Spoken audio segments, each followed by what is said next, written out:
ಅಪ್ಪ, ನಾ ಹೇಗೆ ಹುಟ್ಟಿದ್ದೆ? ಹೇಯ್ ಹುಟ್ ಸೊಲೆ ಮಗನೆ, ದೊಡ್ಡೋನಾದ್ಮೇಲೆ ನಿಂಗೆ ಗೊತ್ತಾಗುತ್ತೆ. ಅಪ್ಪ ಈಗ್ಲೇ ಹೇಳು. ಅಪ್ಪ ಈಗ್ಲೇ ಹೇಳು. ಥೋ, ಏ ಹದಿಸಿ ಮಗ ಬಿಡಲ್ಲ. ಹೇಳ್ತೀನಿ ತಡಿಲೆ, ಇದ್ಮುಂಡದೆ. ಹೇಳು ಮತ್ತೆ. ಮೊದಲು ನೀನು ನನ್ನ ಹೊಟ್ಟೆಯಲ್ಲಿ ಇದ್ದಿ, ಆಮೇಲೆ ಅಮ್ಮನ ಹೊಟ್ಟೆಯೊಳಗೆ ಹೋದಿ. ಹೋಡಾ, ಆಮೇಲೆ ಏನಾಯ್ತು ಅಪ್ಪ? ಆಮೇಲೆ ನಿಮ್ ಅಮ್ಮ ನಿನ್ನ ಹದೇದ್ಲುಲೆ ಹುಚ್ಚ ಮುಂಡೆದೆ.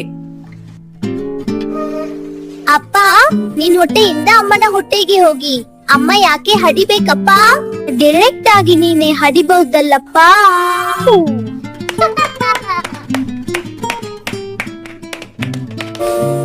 ನನ್ ಜೋಕ್ ಇಷ್ಟ ಆದ್ರೆ ಲೈಕ್ ಮತ್ತೆ ಸಬ್ಸ್ಕ್ರೈಬ್ ಮಾಡಿ, ಕಮೆಂಟ್ ಮಾಡಿ ಹೇಳಿ. ಬಾಯ್ ಬಾಯ್.